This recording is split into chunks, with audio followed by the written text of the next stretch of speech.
a poprosil bych kolegy z Bratislavského kraje, kteří nám přijeli ze Slovenska a z Bratislavské univerzity, kteří nám budou povídat o něčem, co myslím, že se v naší republice ještě neděje, aspoň podle mých zkušeností, a to je nějaký managementu populací komárů. Takže držím palce. A kdybyste chtěl, tak nemusíte být úplně nutně tam, myslím, že to zvládneme. Kdyby vám to bylo příjemný stát jako předtím normálně. Ďakujem pekne za slovo, vážené kolegyne, vážení kolegovia, milí hostia. Moje meno je Adam Rusinko a veľmi rád by som v mene autorského kolektívu z Bratislavského samosprávneho kraja prezentoval naše riešenie na manažment komárej populácie v Pomoraví, keďže je to problém, ktorý obyvateľom kraja vlastne každoročne znepríjemňuje život. A je to pre nás relatívne veľká téma, tak sme sa rozhodli, že tento problém budeme riešiť pomocou interaktívnej GIS platformy, ktorá vznikla v spolupráci s našim slovenským dodávateľom Argeo. A poďme sa pozrieť trošku ďalej.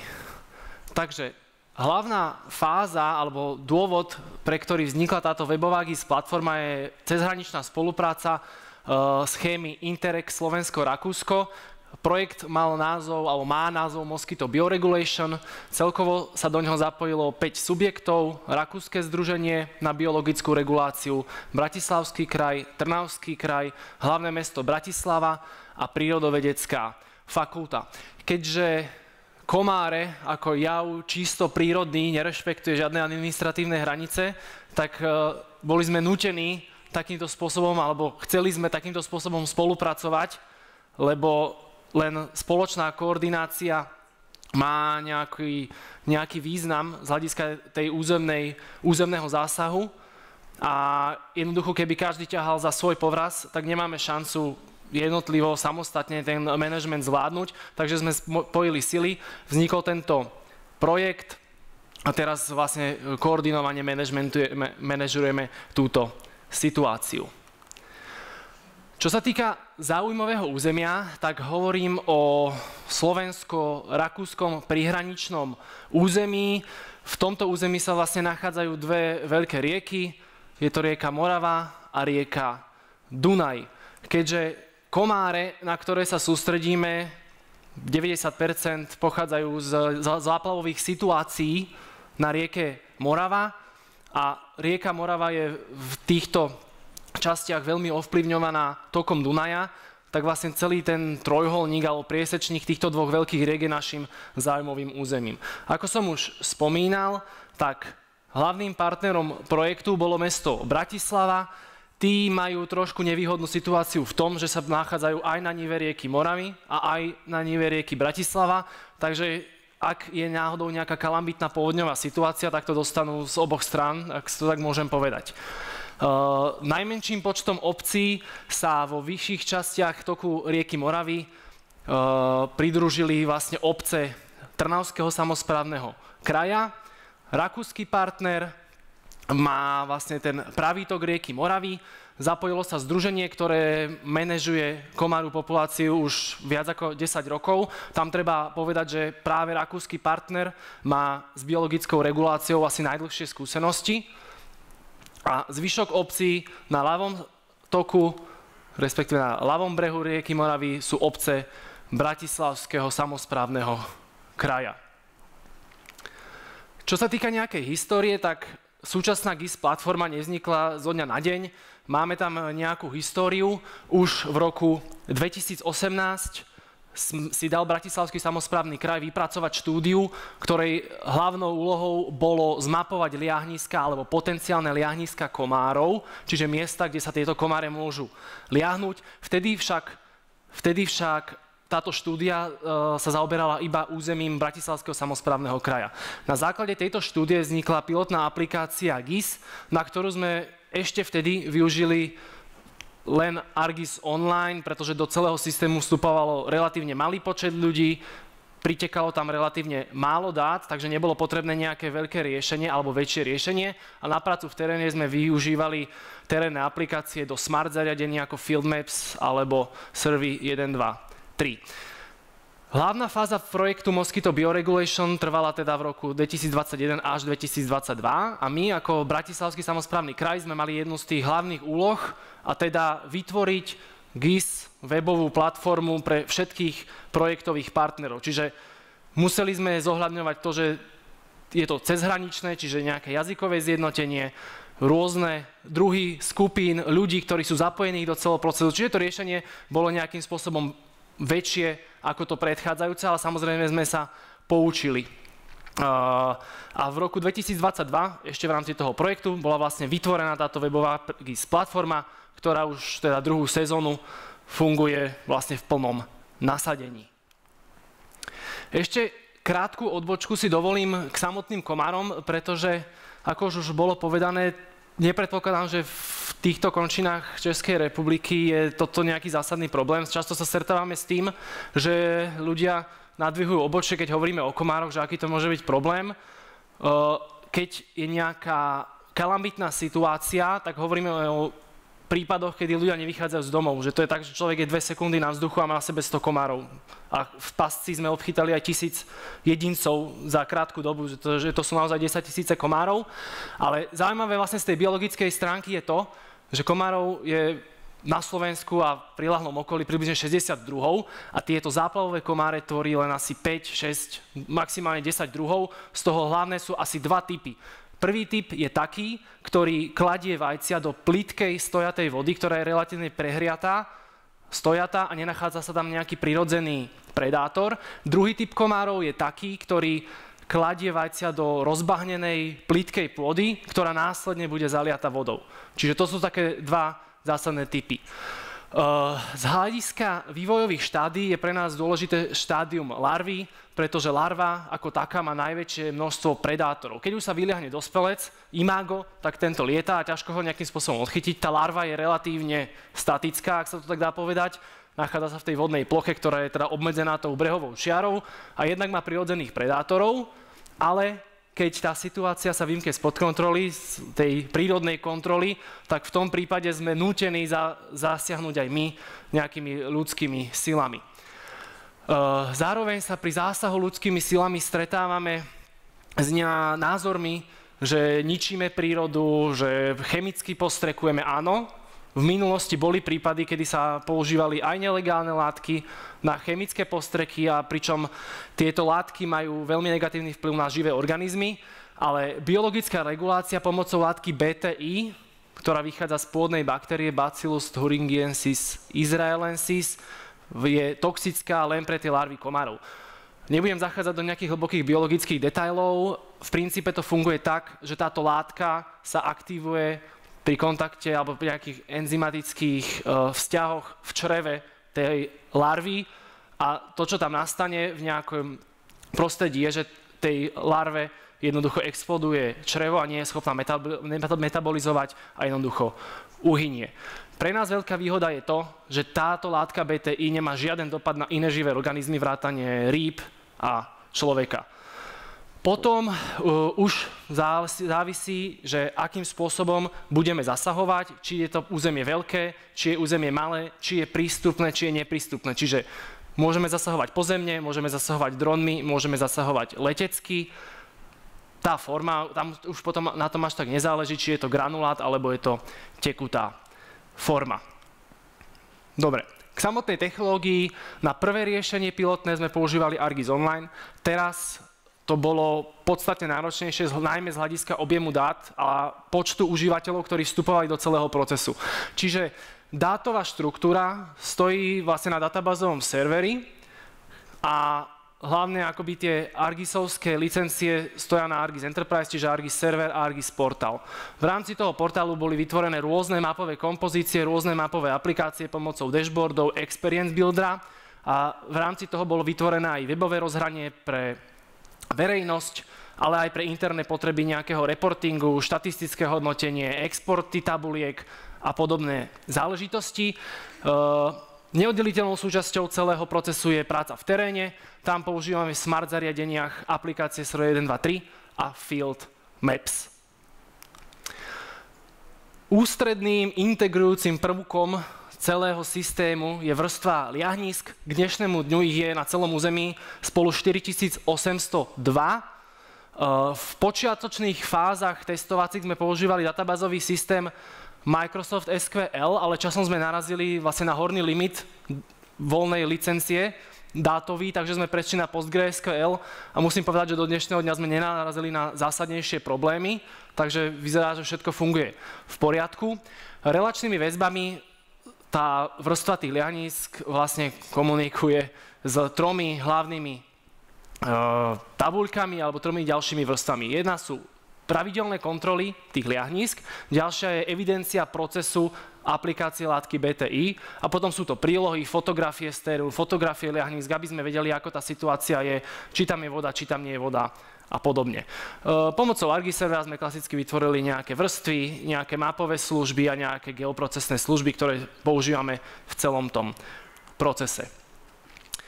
Pomocou samozrejme portálu a webového prehliadača sme vytvorili odhadom asi 8 až 10 mapových kompozícií. Tam sa líšili podľa nejakých dvoch hlavných kritérií. Prvé kritérium bolo, že pre koho je tá kompozícia, respektíve to prostredie určené, či je pre dobrovoľníka, či je pre koordinátora, či je pre niekoho, kto zasahuje, alebo naopak, či je pre verejnosť, aby si mohli iba prezrieť, pretože je logické, že verejnosť nepotrebuje vidieť niektoré interné údaje, naopak skôr ich zaujímavé nejaké pútavé grafy, pútavé tabuľky, nejaké štatistické prehľady. Tie sme vlastne pomocou klasických nástrojov Dashboard a Experience Builder vytvorili niektoré rozhrania. Ako som už spomínal, tak terénna práca je neoddeliteľnou súčasťou a musím na tomto mieste priznať, že nebyť skupiny dobrovoľníkov, ktorá sa veľmi aktívne podieľa na celom procese, tak nemáme personálnu kapacitu na to, aby sme pokryli také veľké územie nejakými vlastnými kapacitami. Čiže naozaj sme odkázaní na prácu dobrovoľníkov. Oni vlastne majú z toho, nenazval by som to výhodu, ale tá motivácia ich je úplne jednoduchá a jasná, že je to územie, na ktorom oni žijú, takže oni pomáhajú jednak sebe a jednak aj nám a majú teda pocit, že prispievajú k dobrej veci, čo je nepochybne pravda. Samozrejme, pri týchto dobrovoľníkoch platí, že je to väčšina, sú to ľudia, ktorí nemajú žiadne skúsenosti s GIS-om, preto sme im vytvorili jednoduché dotazníkové prieskumy, ktoré sú v teréne veľmi, veľmi ľahko vyplniteľné. Do celého procesu tej aplikácie však nevstupuje len dobrovoľník, ale sú tam hlavne 3 skupiny hlavných používateľov. Okrem dobrovoľníkov je to biológ, koordinátor, ktorý dohliada na celý proces. Realizátor aplikácie je ten subjekt, ktorý zasahuje reálne v látkou BTI. A GIS administrátor je funkcia, respektíve úloha, typ používateľa, ktorý má dohľad nad všetko, vie editovať užívateľov, vie editovať ich úrovne, má prístup do databázy, prístup do aplikácií, vie vlastne nastaviť úplne všetko.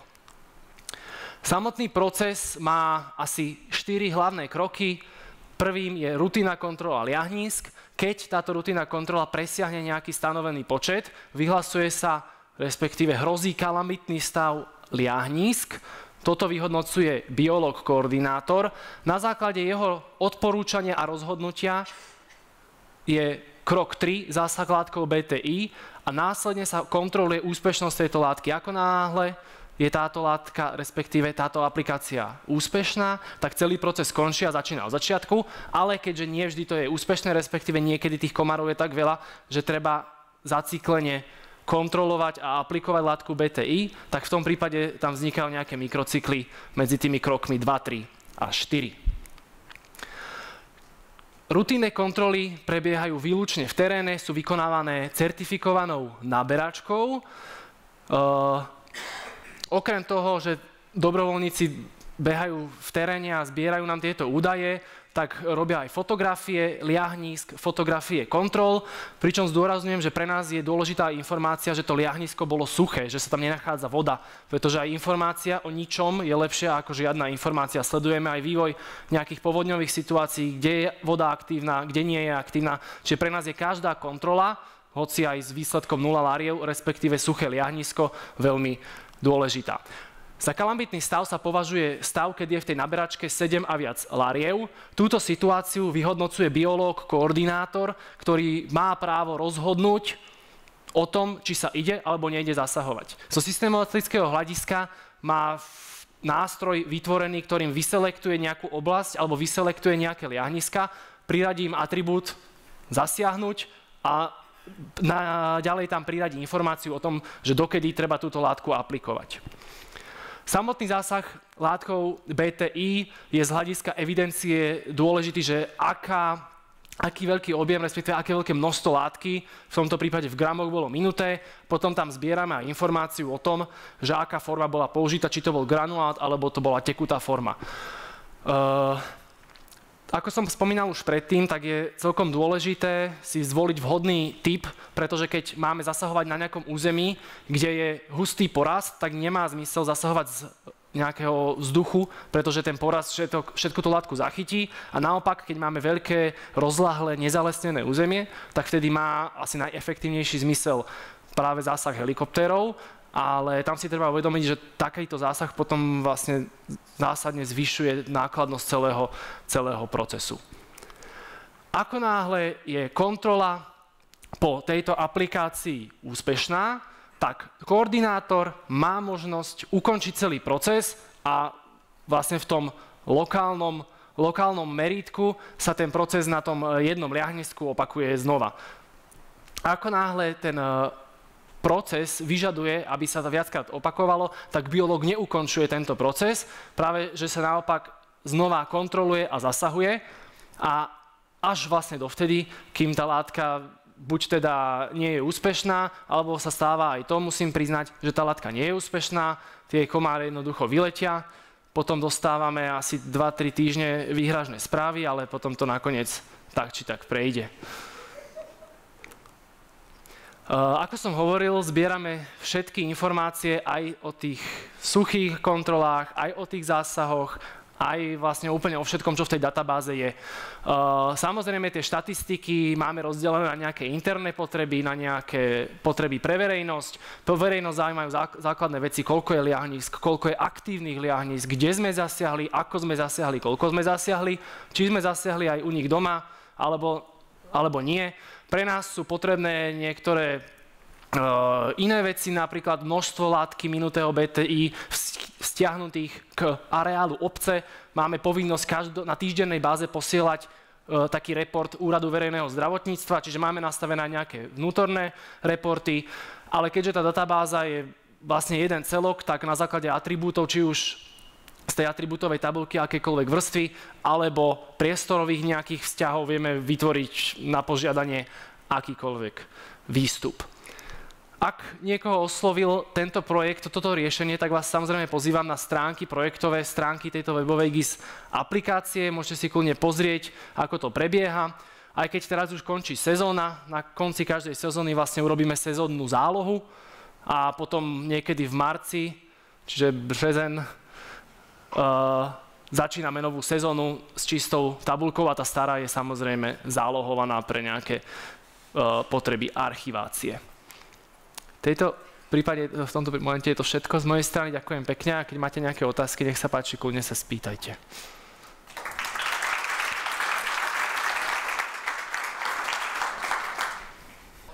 Počul som jedno slovo legislatíva. To musím povedať, že u nás je veľký problém a sú tam rozdiely nie len v dronoch a v týchto použitiach, ale napríklad na Slovensku je BTI, ak sa nemýlim, stále evidovaná ako chemická látka, hoci nemá s chémiou nič spoločné, len mám pocit, že tam bol ten dôvod, že Slovensko nemá kategóriu biologické látky, máme kategóriu chemické látky, takže na použitie látky BTI musela byť vlastne odborne spôsobila osoba s príslušným poverením. A Rakúšania to majú tak, že tá látka je biologická, môže zasahovať ktokoľvek a oni aj rozdávajú dobrovoľníkom nejaké granuláty, aby mohli zasahovať. A čo sa týka dronov, tak čo sa týka legislatívy dronov, dajú sa použiť, len je tam akoby nad tým legislatíva chránených území, pretože množstvo tých území sa nachádza v 3., 4. a 5. stupni ochrany, čo u nás v 5. stupni ochrany, tam sa nemôže ani dýchať, ale no. A takže tam nemôžeme ani chodiť a boli nejaké výnimky v 3. stupni ochrany. Čiže je to také, že hľadáme vždy kompromisy, šedé zóny, komunikujeme, ale ako z legislatívy, čo sa týka dronov, tak môže sa u nás zasahovať. Dobře, díky. Skôr tá legislatíva, na ktorú naražame, je chránené územia a akákoľvek činnosť v nich realizovaná.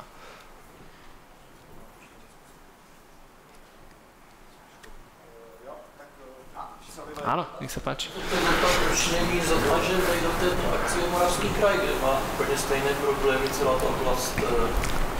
To je veľmi dobrá otázka, ale nie na mňa. Neviem, ako ja mám pocit, že to je vlastne tým, že to je v tej schéme Interreg Slovensko-Rakúsko, tak asi by to ani administratívne nešlo. Neviem, ale... V programe Slovensko-Česko, takže možno cez to by to bolo reálne. Bolo asi, ale hovorím, že ja v princípe neviem, že aké tam sú tieto procesy na pozadí, takže otázka vlastne možno aj je v tomto momente, že či existuje nejaký subjekt v Českej republike, ktorý rieši podobnú problematiku v danej lokalite, pretože v rámci toho projektu sa vlastne spojili existujúce, ktoré to riešili samostatne a spojili sme sily. Možno na Morave by to bolo trošku náročnejšie tým, že taký subjekt neviem, že či existuje. A teraz to asi aj tak nevyrieším. Ja sa ešte spýtam. Nech sa páči. Sú nejak vyčíslené škody, ktoré spôsobuje pohár? Je to nejak zrátané na niečo? Priznám sa, že neviem. A keď sa ako zamýšľam nad tou metódou, tak ako jedine. To, že to znižuje nejaký komfort ľudský, tak na tom sa zhodneme asi, ale to neviem, či sa dá vyčísliť nejakými, len viem, že tam niekto vyčísloval škody na hospodárskych zvieratách, lebo tie sú tiež ovplyvnené, ale nezachytil som žiaden konkrétny údaj, že ako veľmi, alebo nejaké finančné hodnotenie, to neviem.